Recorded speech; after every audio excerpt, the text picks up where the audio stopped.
Hello student, welcome to my classes. बेटा हमारा chapter चल रहा था 9th क्लास का फ्रेंच रेवोल्यूशन, उसका ये लास्ट पार्ट है। अगर आपने सीरियसली और बाय ट्रिक्स और बढ़िया नोट्स से आपने करना है तो डिस्क्रिप्शन में मैं फर्स्ट, सेकंड और थर्ड पार्ट का लिंक दे दूंगा, उसके बाद ही आपको इस पार्ट की समझ आएगी। तो विदाउट वेस्टिंग एनी टाइम हम वीडियो को शुरू करते हैं। उसके बाद बेटा कॉन्सेप्ट आता है आपकी रीडर में, did women have a revolution. क्या वुमेन्स ने रेवोल्यूशन की थी और वुमेन्स की सिचुएशन क्या थी वो बतानी है। इसके एग्जाम में बड़े सारे क्वेश्चन बनते हैं कि वुमेन्स की सिचुएशन क्या थी। तो basically women's are active participation for expectation. उनको एक्सपेक्टेशन मतलब जैसे हम बोलते हैं ना कि किसी से काम करवा लो और उसका नाम भी ना हो, तो बेसिकली वही उनके साथ होता था कि उनको उनकी एडवाइस तो ली जाती थी, पर जो एडवाइस देता था उसको छुपा दिया जाता था, मतलब मेंस ही आगे आते थे। तो बेसिकली थर्ड स्टेट की जो वुमेन थी, बेसिकली थर्ड स्टेट की बात करें क्योंकि फर्स्ट और सेकंड तो प्रोस्पेरस था, बढ़िया था। तो थर्ड स्टेट की वुमेन के साथ क्या प्रॉब्लम थी? Had no access to education, मतलब उसको एजुकेशन नहीं दी जाती थी वुमेन्स को। ओनली लुक आफ्टर फैमिली, उनको क्या समझाया जाता था कि तुम लोगों ने सिर्फ परिवार ही संभालना है और ज़्यादा पढ़ने की कोई ज़रूरत नहीं है, आपने सिर्फ फैमिली का काम करना है, जैसे बर्तन मांज लिए, कपड़े धो लिए, एक्सेट्रा बहुत सारे। और उनको लो वेजेस, कई वुमेन्स अगर गलती से काम करने भी लग जाती थी तो उनको सैलरी क्या थी, बड़ी ज़्यादा कम दी जाती थी। आई होप ये वुमेन्स की सिचुएशन आपको अच्छी तरह समझ आ गई। ये वुमेन्स की सिचुएशन आती होती है बेटा। तो उससे तंग आके किसने? वुमेन्स ने। Then they had their own political club.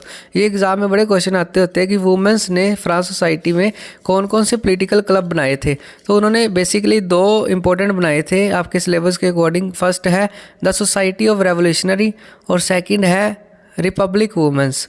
ये समझ लो एक व्हाट्सएप ग्रुप थे, लिख नहीं देना पेपर में दे में एक व्हाट्सएप ग्रुप, मतलब समझाने की बात है। एक व्हाट्सएप ग्रुप थे जिसमें वो लोग क्या करते थे कि अन्याय के खिलाफ लड़ते थे। तो बेसिकली आगे आता है कि वुमेन्स की सिचुएशन बतानी है कि जब रेवोल्यूशन आई थी और जब जैकोबियन क्लब के टाइम में वुमेन्स की क्या सिचुएशन थी, समझ आ गई। तो वुमेन्स सिचुएशन बतानी है टू टाइम में, एक तो अंडर रेवोल्यूशनरी गवर्नमेंट जब भी रेवोल्यूशन आई थी, क्रांति आई थी, और एक under Jacobin club.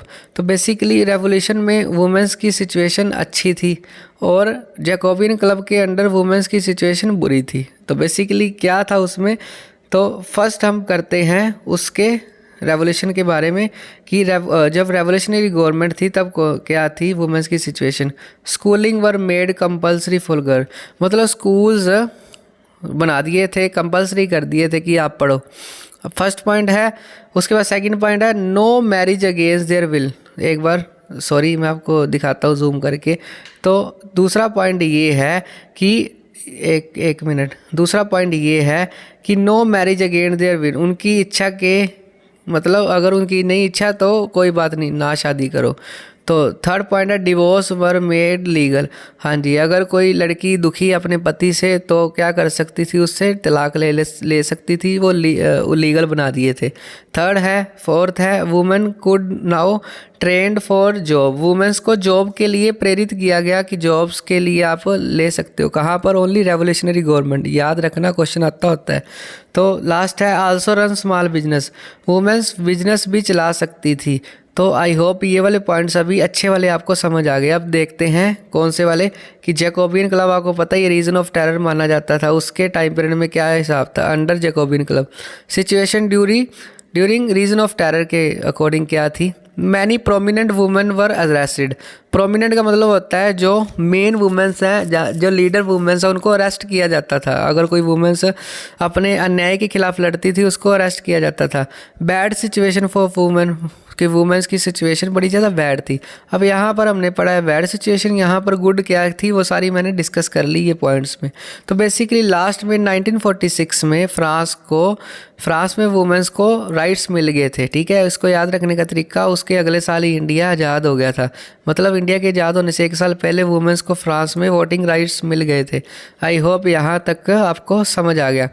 Most important बेटा पार्ट ये है अबोलिशन ऑफ स्लेवरी। अबोलिशन मतलब होता है ख़त्म, और स्लेवरी का मतलब होता है गुलामी।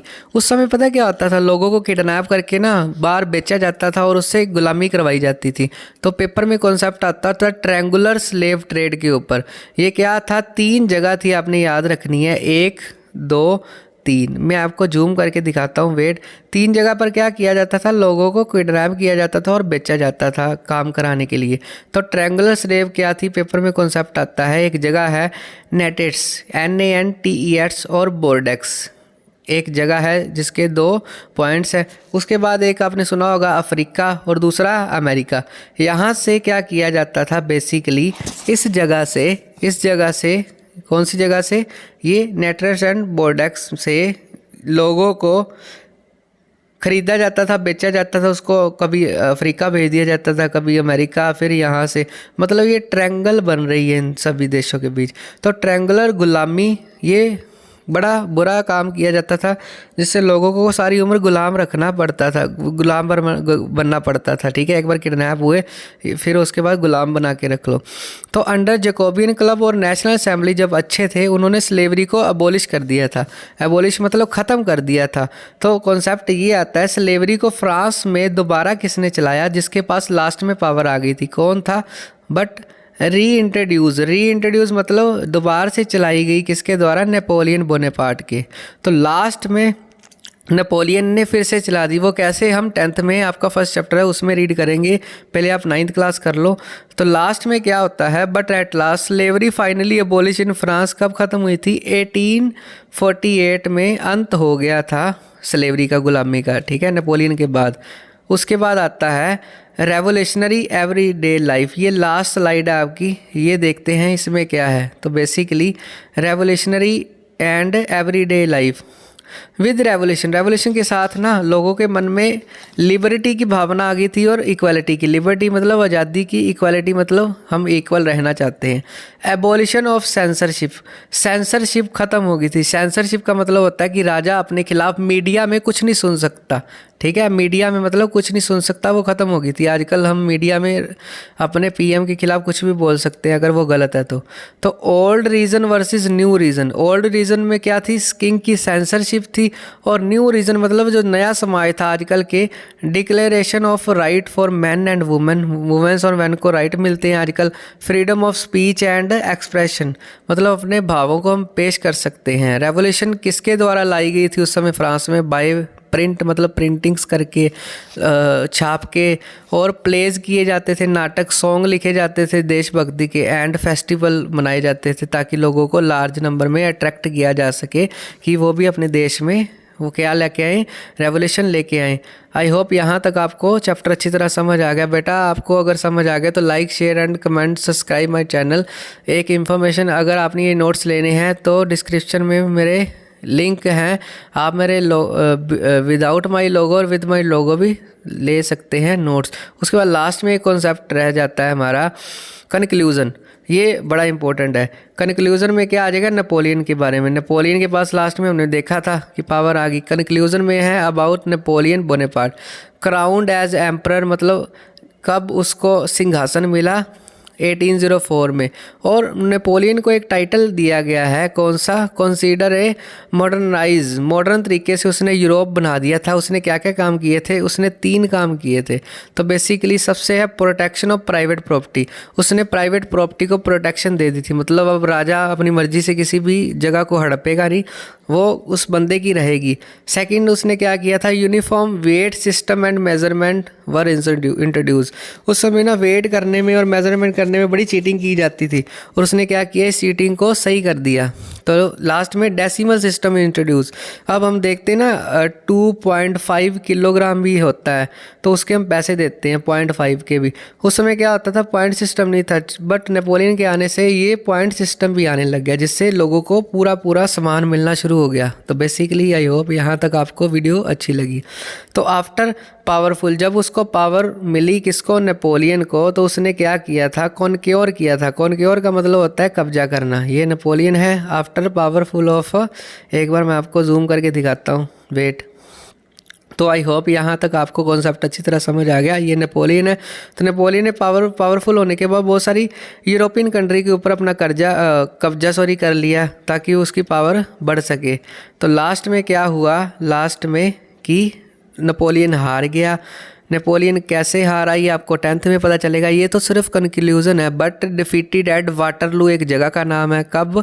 1850 में नेपोलियन की पावर छिन गई थी, वो देखेंगे 10th क्लास में किसके पास में पावर आई थी। तो बेसिकली सेकंड पॉइंट है defeated but idea had a deep inspire on society. जो उसका आइडिया था उसने सोसाइटी को बड़ा इंस्पायर किया। तो थर्ड पॉइंट है idea of liberty and democratic right legacy of France. Main है ये आइडिया ऑफ जो लिबर्टी आज़ादी का और डेमोक्रेटिक राइट, लेगेसी का मतलब होता है कि पुश्तों को चलता रहा, मतलब बढ़िया तरीके से जो डेमोक्रेसी का आइडिया है वो चलता रहा। और इंडियंस में रेवोल्यूशन कौन लेके आया था, लास्ट में ये आ जाता है कि टिप्पू सुल्तान और राजा राम मोहन राय। आई होप यहाँ तक आपको ये लास्ट पार्ट है समझ आ गया चैप्टर का। अगर आपने चैप्टर सीरियसली समझना है तो आपको ये चारों पार्ट देखने होंगे, तभी आपको चैप्टर की समझ आएगी। तो मिलते हैं किसी और चैप्टर में। Bye, take care, like, subscribe, share my channel. Bye, have a nice day.